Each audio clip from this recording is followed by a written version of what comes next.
Basically, every university has a student council organization called the MPP, including UNIMAS. UNIMAS's MPP is established in the 90s, prior to the founding of UNIMAS. Its purpose is to develop skills such as leadership by carrying out activities and service projects.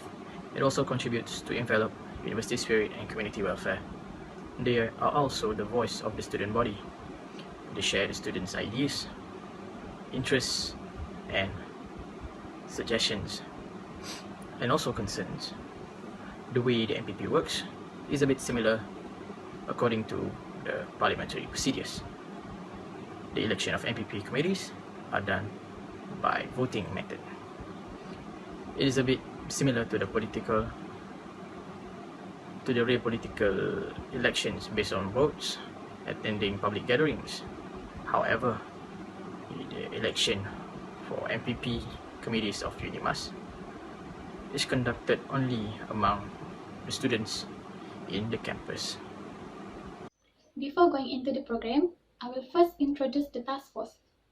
UNIMAS MPP Dry Food Aid, or UMDFA, is the Student Council Task Force that is formed on March 21, 2020 during the COVID-19 outbreak. This program was conducted under the MPP. The UMDFA committee members were selected only based on the remaining MPP member that left in UNIMAS during the same break.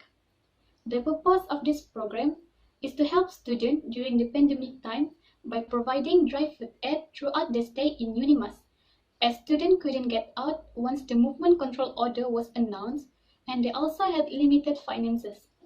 Besides providing dry food aid to the student, UMDFA also acts as a mediator in order to convey the right news from the superior. Assalamualaikum warahmatullahi wabarakatuh, and a very good day. Happy to Dr. Abdullah. My name is Muhammad Shukri bin Hassan Leong. My matrix number 56863. So I am going to be talking on how the arrangement by the MPP in carrying out the UNIMAS MPP Dry Food Aid UMDFA throughout the movement control order period.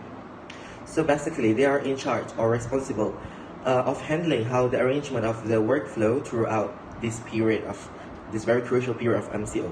So this workflow refers to 4 aspects, which are gaining information from the students in and outside of UNIMAS.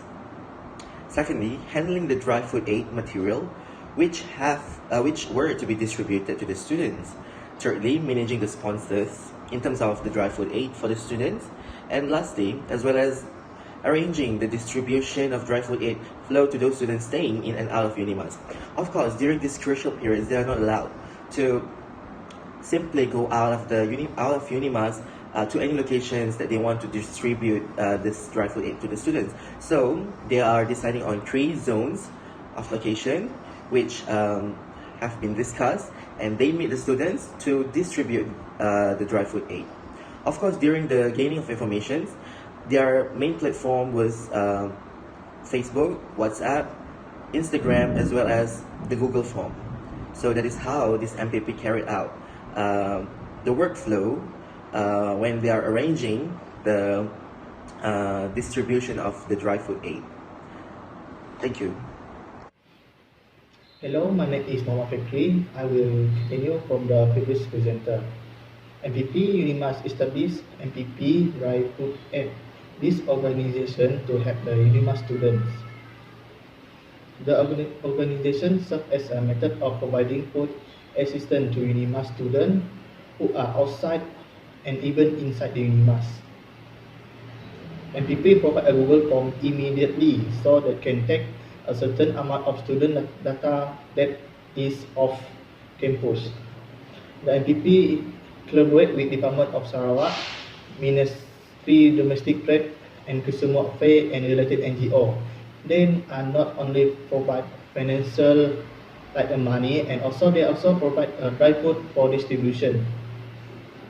Among the dry food distribution are rice, egg, Maggi, biscuit, sardine, and cooking oil that can be used in at least 1 week or 2 weeks.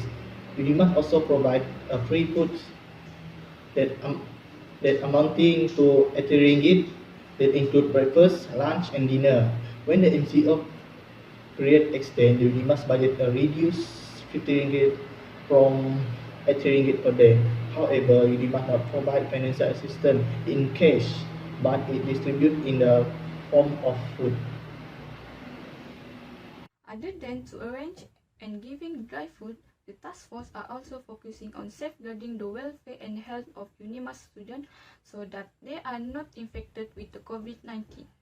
We can see that when the movement control was announced, the students could not get out from Unimas and their finances were limited. So, the task force decided to go out to buy dry food for the students that stranded in Unimas.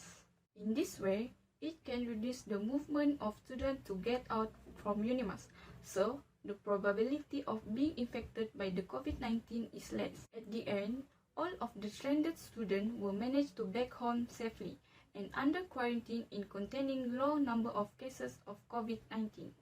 We can conclude that by leading task force during the pandemic, all of the welfare and health of Unimas students were not neglected and were done in quick succession.